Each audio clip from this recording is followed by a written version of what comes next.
kendalanya? Apakah berat atau enggak mengurus siswa 200-an ya Pak ya? 280 siswa. Ya banyak itu. banyak. Ya banyak. Ya namanya satuan pendidikan itu kan memang dicipta untuk menyelesaikan berbagai macam kendala. Materi-materi yang memang spesifik, mengundang dari Polres misalkan, ahlinya kepolisian misalkan, ya kan masa ngundang tanpa itu ya kita adalah honornya, tapi faktanya kan nggak bisa itu. Untuk kemudian kalau ngundang kemudian nyuguh itu ya ada snack-snack itu juga nggak bisa.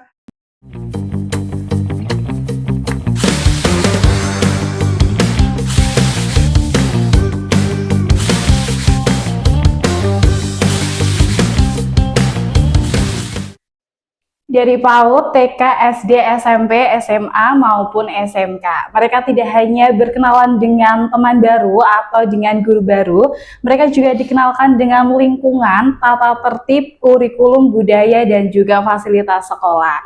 Agar mereka bisa beradaptasi dengan baik dan menciptakan suasana yang aman, nyaman, dan pastinya semangat untuk belajar. Nah, apalagi dengan tema yang diusung yaitu MPLS Ramah ya Pak ya, MPLS Ramah 2025.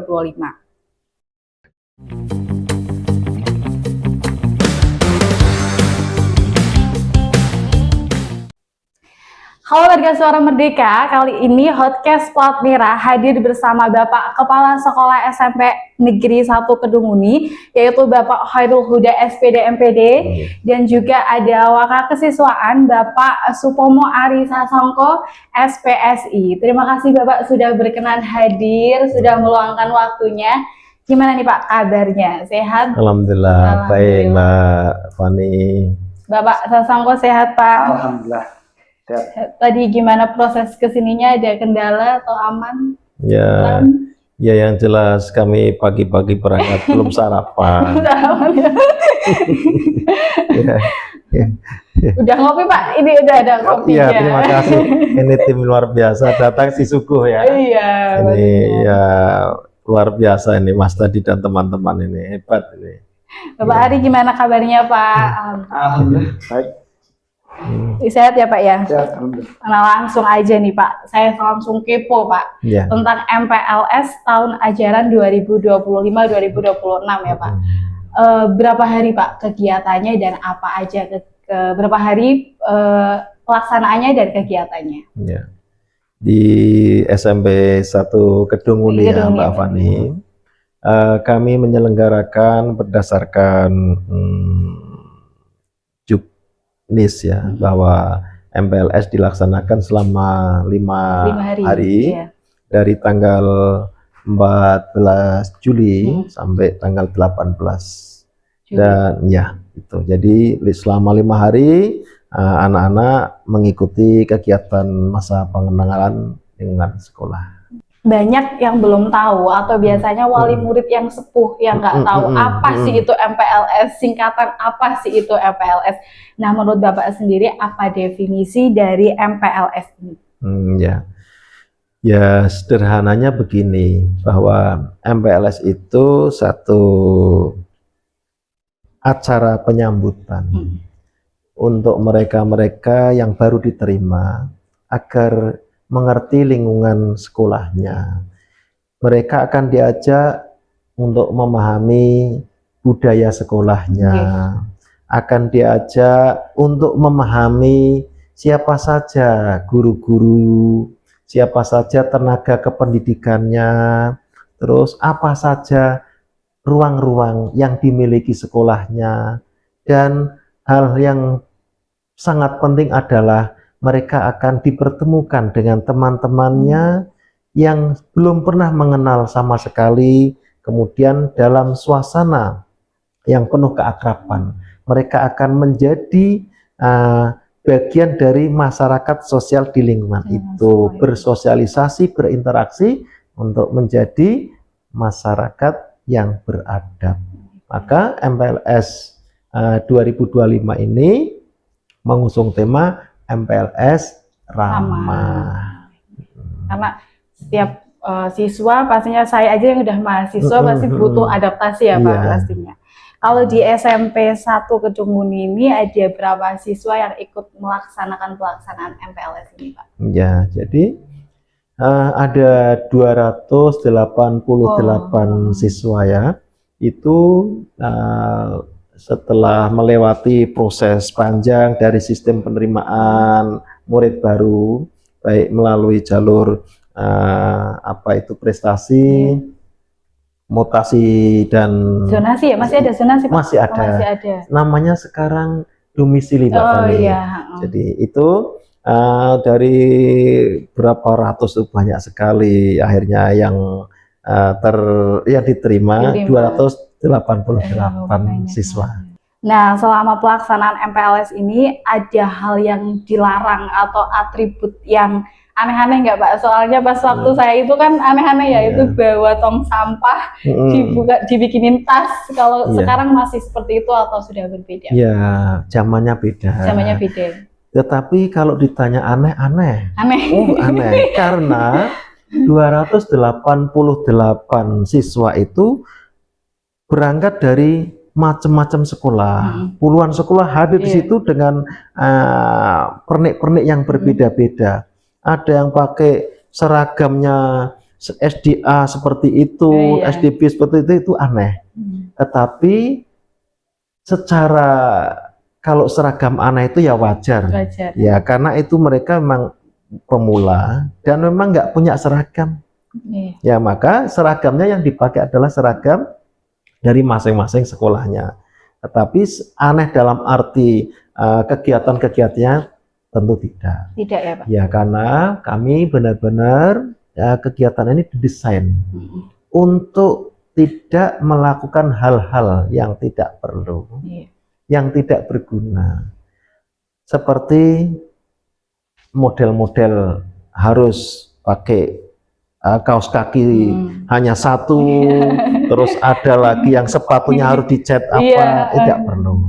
Ya, jadi kita akan benar-benar memberikan pada anak hal-hal yang realistis saja, yang memang mereka akan hadapi, sehingga tidak perlu keanehan-keanehan itu muncul. Yang perlu adalah bagaimana penyikapan-penyikapan menghadapi persoalan real di masyarakat. Itu yang dibutuhkan. Jadi udah nggak ada kayak perpeloncoan ya Pak ya? Nggak ada ya sekarang.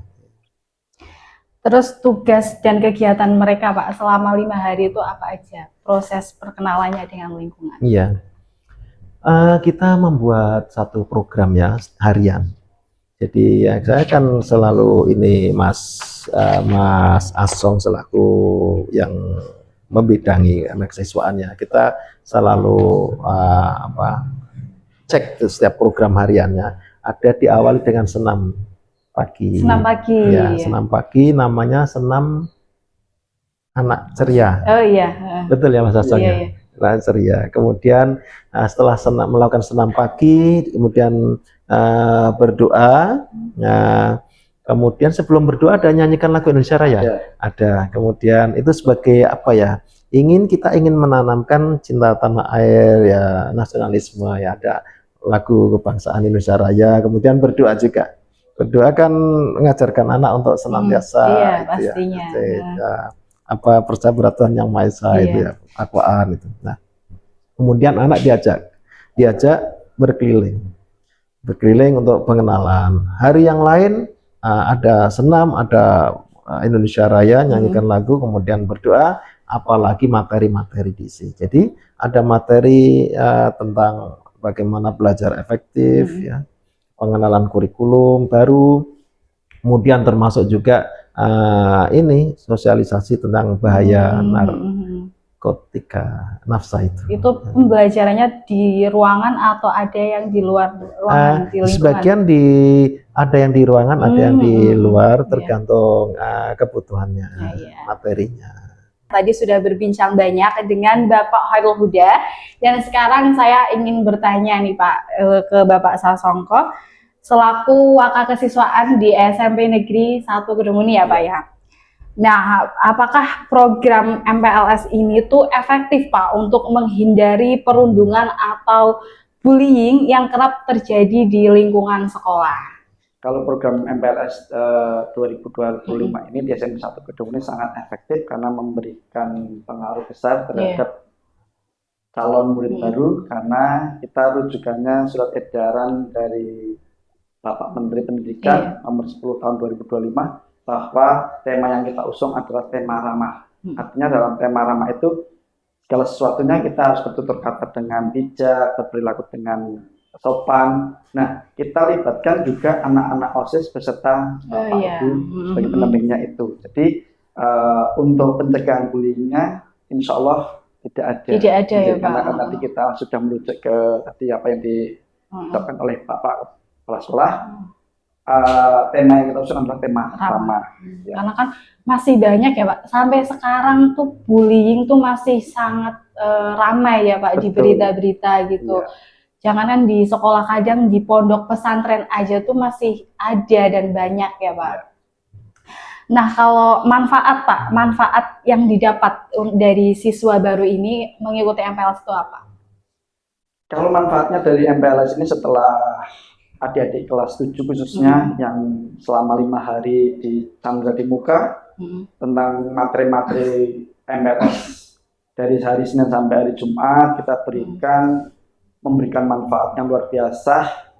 Mereka bisa langsung beradaptasi karena dalam masa pengenalan itu kesiswaan dan OSIS yang kita libatkan selalu memberikan materi yang mereka membuat mereka nyaman, membuat mereka aman, tertib, dan intinya sangat bermanfaat karena tadi mudah beradaptasi, mengurangi rasa kecemasan juga pada adik-adik kelas karena tadi sesuai arahan dari Bapak Menteri kita harus bersikap ramah. Ya, Mas.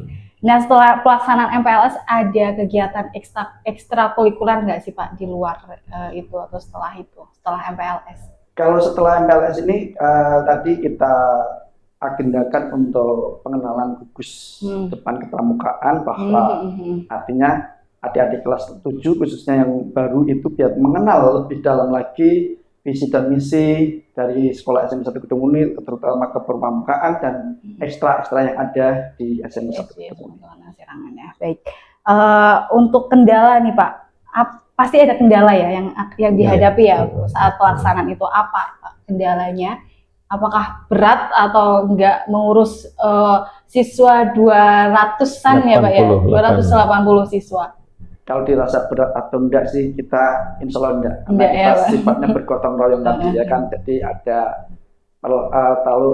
penyikapan untuk kendala-kendala yang terutama bahwa terbatasnya sarana dan prasarana. Apalagi anak-anak yang berbagai karakter 288 itu paling tidak kita harus pendekatan yang humanis tadi.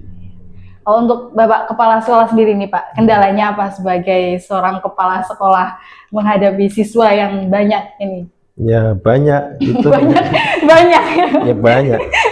Ya namanya satuan pendidikan itu kan memang dicipta untuk menyelesaikan berbagai macam kendala. Kendala itu pasti ada. Uang 288 siswa dari berbagai macam latar belakang keluarga dengan tingkat ekonomi, sosial, budaya macam-macam. Kemudian disatukan di bagaimana agar mereka itu terbentuk satu komunitas yang bagus.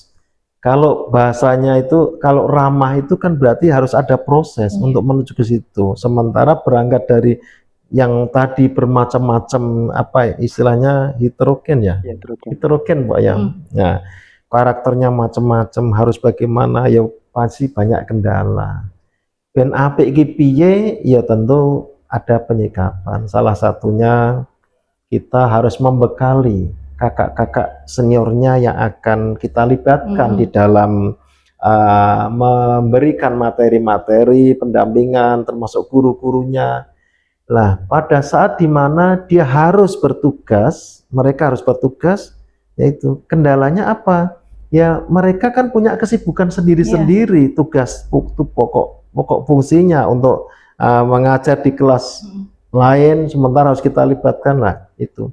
Jadi kita salah satu kendalanya adalah tadi yang mereka harusnya mengajar di tempat lain, di kelas lain, harus dilibatkan mengisi di materi MPLS, sementara yang lainnya kelas lainnya kosong. Ini benar terjadi, sehingga yaitu kendala kami. Kendalanya ya kekurangan tadi sumber daya yang memungkinkan bisa membackup semua kegiatan tanpa ada yang dirugikan.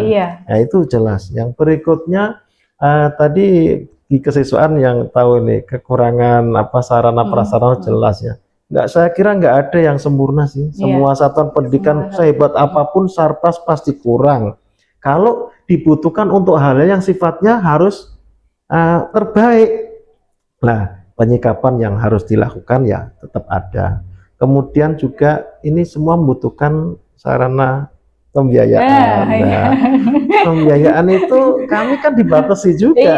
Ya, jadi peruntukan misalkan kita semua kan mengacu ke bos.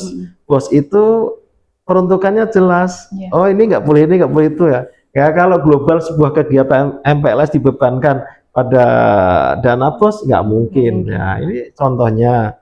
Untuk biaya narasumber aja nggak bisa. Nah, kalau itu menyangkut materi-materi yang memang spesifik, mengundang dari Polres misalkan, ahlinya kepolisian misalkan, ya kan masa ngundang tanpa itu ya kita adalah honornya, tapi faktanya kan nggak bisa itu. Untuk kemudian kalau ngundang kemudian nyuguh itu ya ada snack-snack itu juga nggak bisa. Nah, ini kendalanya. Maka penyikapannya adalah bagaimana meminimalkan persoalan, menimbulkan masalah, tetapi semua bisa terlaksana dengan baik. Ya, caranya apa? Ya, kita ngambil aja dari guru yang tahu tentang bagaimana obat-obat terlarang, bagaimana apa bisa disampaikan kepada anak yang ya lumayan anak punya bekal pengetahuan tentang bahaya dari itu. Dari sumbernya dari gurunya. Tidak harus mengambil dari pihak lain yang harus mengeluarkan biaya. Jadi meminimalisir juga ya Pak ya. Gitu. Nah, ini Pak, kita sudah sampai di pertanyaan yang terakhir Pak. Yaitu mekanisme jalur PPDB tahun ini, afirmasi dan dominasi mempengaruhi kultur domisili ya, domisili. Mempengaruhi kultur peserta didik baru atau tidak ini? Dari Bapak dan dari Pak Sasongko nanti. Ya, Pak Sasongko dulu. Ya.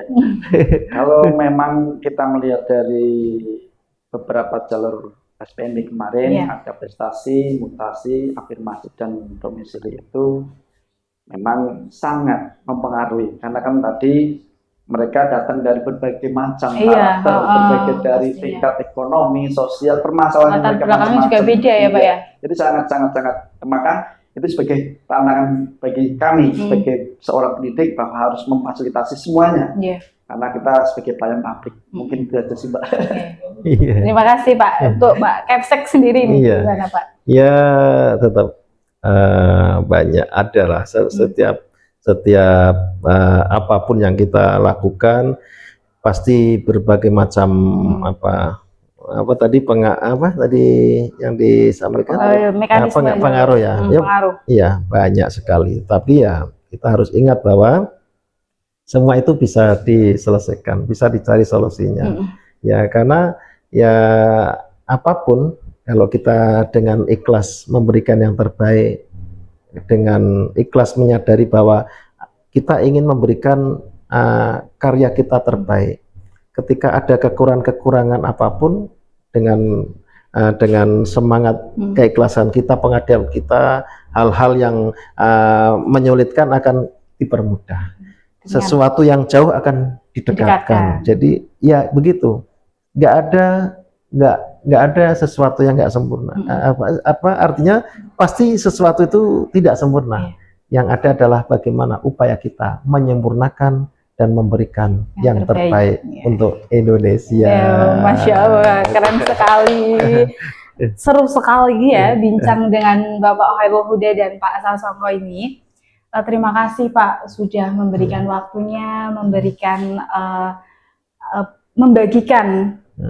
tentang MPLS SMP Negeri 1 Kedunguni kepada kita semua, dan semoga bisa bermanfaat buat kita semua dan buat para wali murid yang sepuh ya Pak, yang biasanya tidak tahu tentang apa itu MPLS. Nah, itu tadi podcast kita, bincang kita bersama Bapak Khairul Huda SPD MPD selaku Kepala Sekolah SMP Negeri 1 Kedunguni. Semoga bisa bermanfaat buat kita semua. Saya Fani Fikriatul Solehah selaku host pamit undur diri. Assalamualaikum warahmatullahi wabarakatuh. Assalamualaikum warahmatullahi wabarakatuh.